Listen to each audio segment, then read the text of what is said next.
I'm Mark Halperin. I'm John Heilemann. And with all due respect to Sharknado 3, we're thinking this week a better idea for a sequel would have been Trumpnado.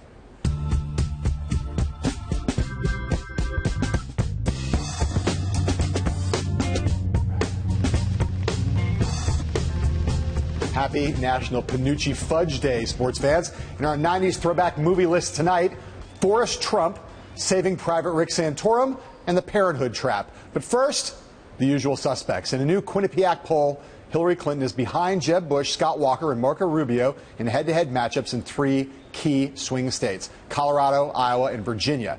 If you spent the day perusing the cables, here's how bad things seem for the Democratic frontrunner. Hillary Clinton may have a swing state problem on her hands. If it wasn't for Donald Trump, the biggest story of the summer would be Hillary Clinton's problems solidifying herself inside the Democratic Party. This really does seem a trend, which a trend means a real problem that they need to overcome. This is a real problem for Hillary Clinton because compared to the last time they did this in April in various battleground states, she's come down both in terms of her favorability and in terms of her honesty and trustworthiness. But Mark, while all those folks on the cables are having conniptions, my leading question for you is this really as bad as it seems for Hillary Clinton? On first blush, yes, because most of our colleagues take polls at face value. They don't look at the internals, and they say, bad day. And you saw that on cable today. It becomes part of the narrative and the conventional wisdom.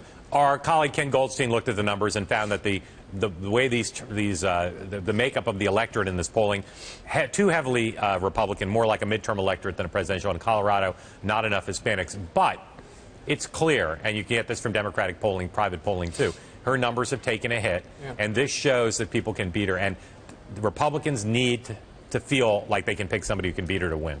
Ken's analysis is very compelling about the difference between the electorates, and God knows the midterm electorate and the presidential electorate, very different in terms of both party ID and in terms of demographic breakdown. The thing that I'm worried about if I'm Hillary Clinton in these polls isn't the horse race numbers. It's the fave-unfave numbers. And you look at the charts, she is, just within Quinnipiac, she is falling like a rock in terms of her net favorability, while Jeb Bush is kind of holding steady. Scott Walker's getting better in these Quinnipiac polls. To me, the horse race numbers matter not that much. Those numbers, those internals, the unfavorable and favorable numbers, those matter a lot. If you ask Republicans, will she be formidable? People like Reince Priebus say we have to run a perfect race to beat her.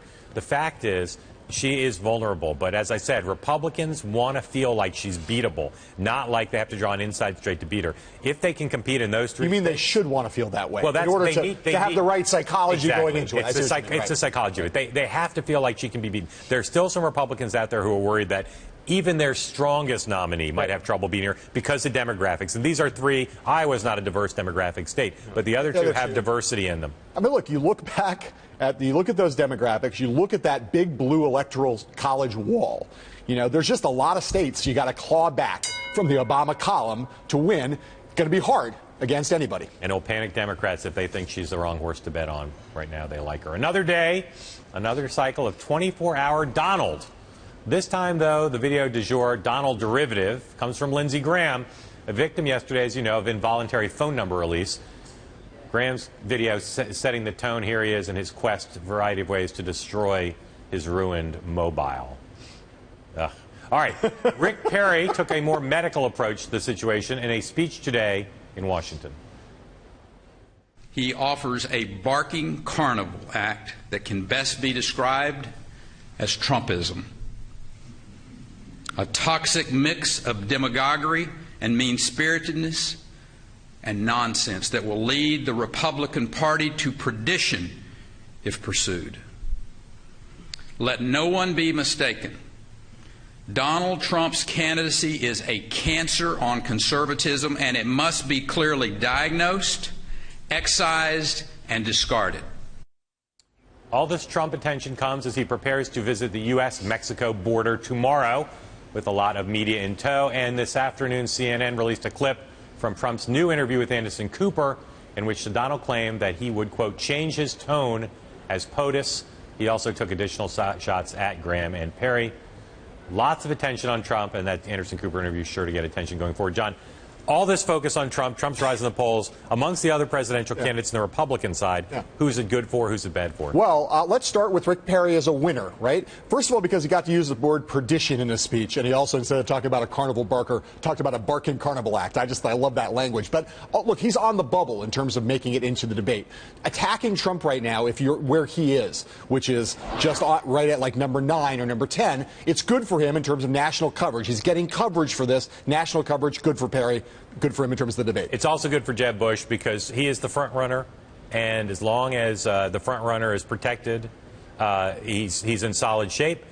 The fact is that Bush is going to have all the money he needs. He's going to have all the support he needs. Trump's blocking other people from rising up. Yes.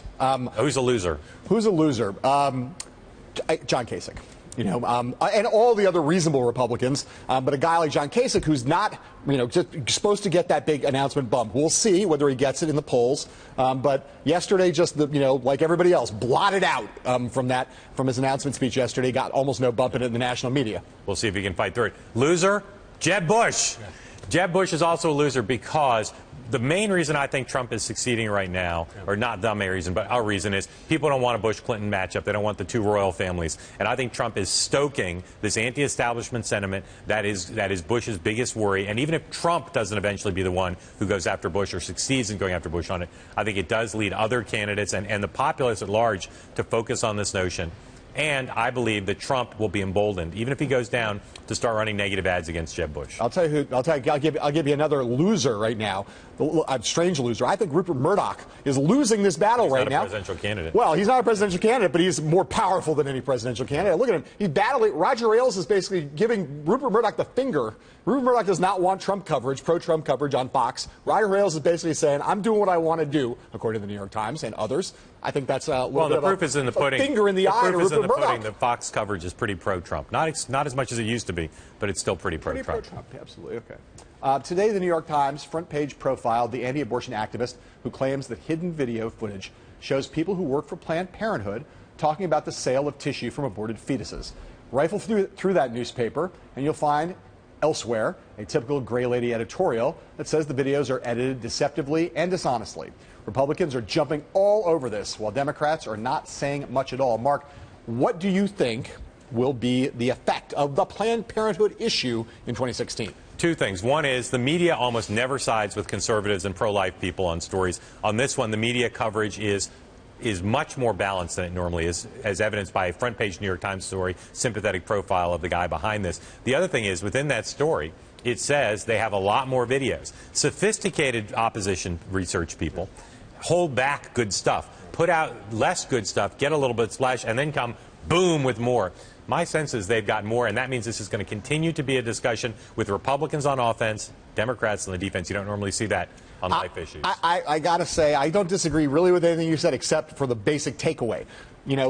Planned Parenthood is a beloved organization for many, many millions of women across the country, a majority of women who think Planned Parenthood provides important health services, etc. In 2012, Mitt Romney, others attacking Planned Parenthood was bad for them electorally in the end. And here again, I think if the Republican Party decides that it's going to just go after it, whatever you think about these videos, just being seen as anti-Planned Parenthood is not the place you want to be with suburban women in swing states. It's not a good place to be. That's why smart Republicans will say Planned Parenthood does some good stuff. Rick Perry was on Morning Joe. But they rarely do. Rick Perry was on Morning Joe the other day. I started out before I asked him about the video, the first video. I said, does Planned Parenthood do anything good? And he said, well, they do good cancer screenings.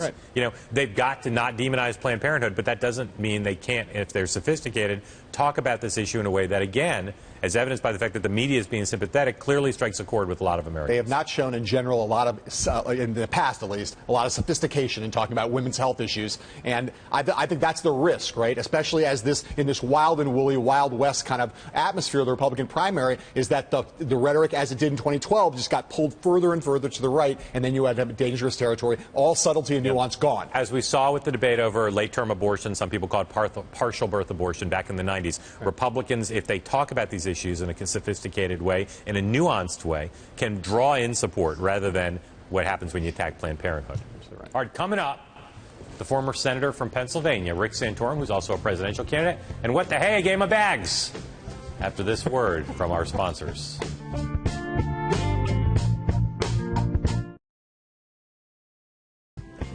Our Our guest tonight is the once, and who knows, possibly future winner of the Iowa caucuses, former Pennsylvania Senator Rick Santorum. Senator, thanks for coming. That's the plan. That's the plan. That's the plan. We're going to talk politics in the next block, but we want to talk to you about some policy stuff. How is Janet Yellen doing as head of the Fed, in your view? I would say that the continuation of this policy of propping up the American economy with this free money policy that we have is really masking what the government needs to be doing to get this economy going, which is to cutting taxes, cutting regulation, and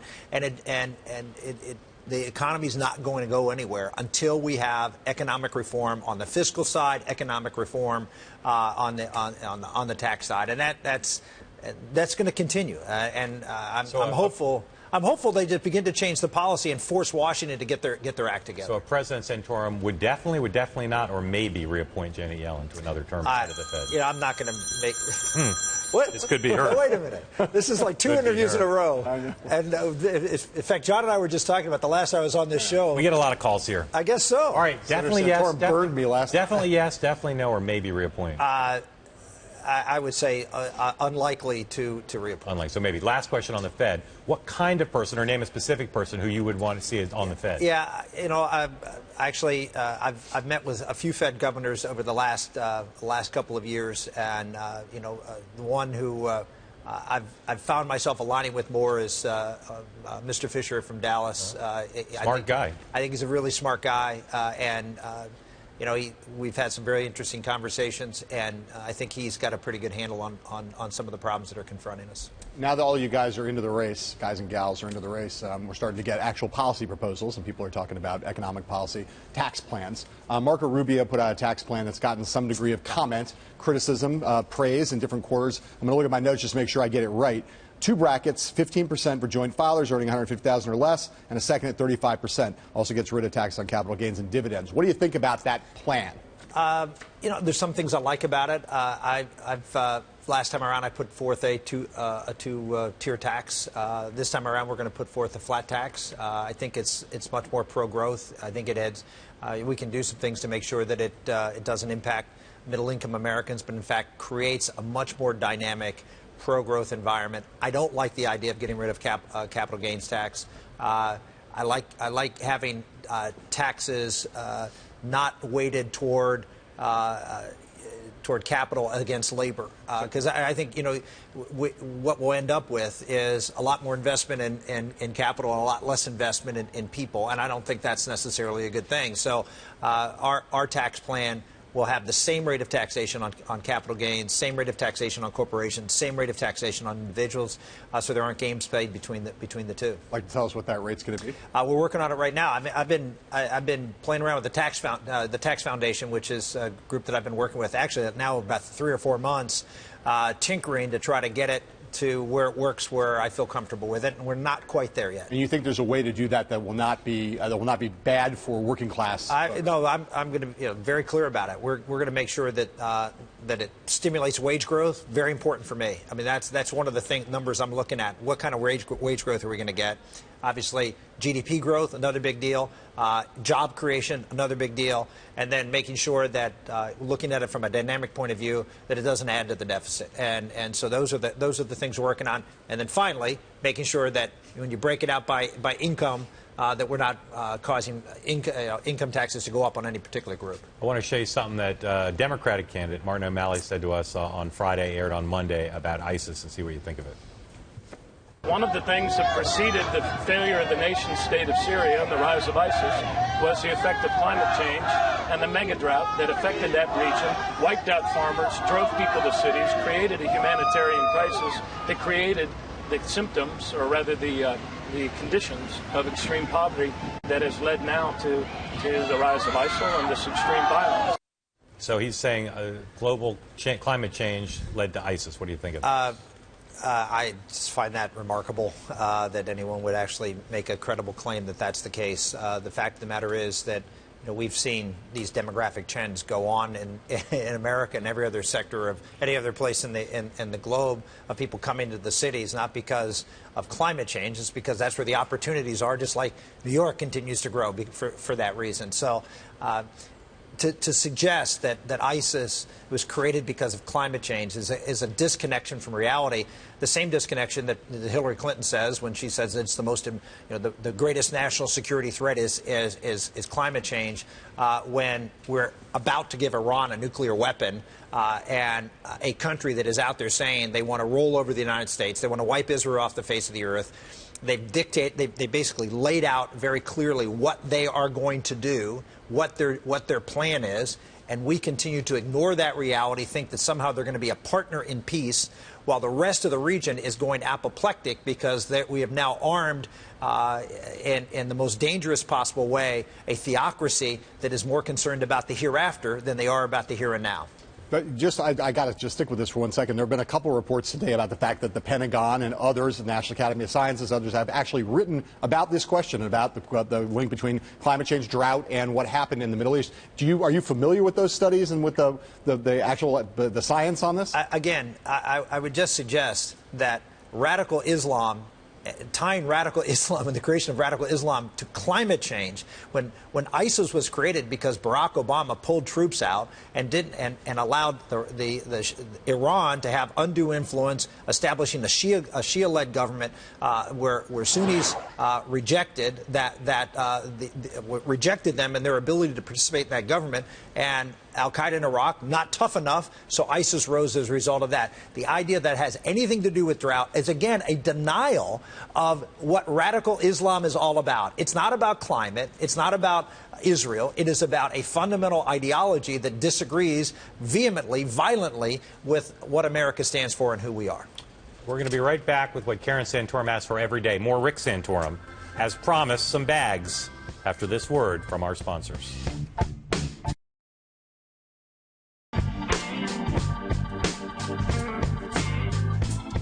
Rick Santorum beat Mitt Romney in the Iowa caucuses. The question is whether Santorum can do better than Romney did on this set at the national sport of Iowa, which is bags. So, Senator, we're going to give you a shot at this, and we're going to also talk to you about some politics while you do it, okay? So first, let's see how you do here. Give it a shot. Let's give it a shot.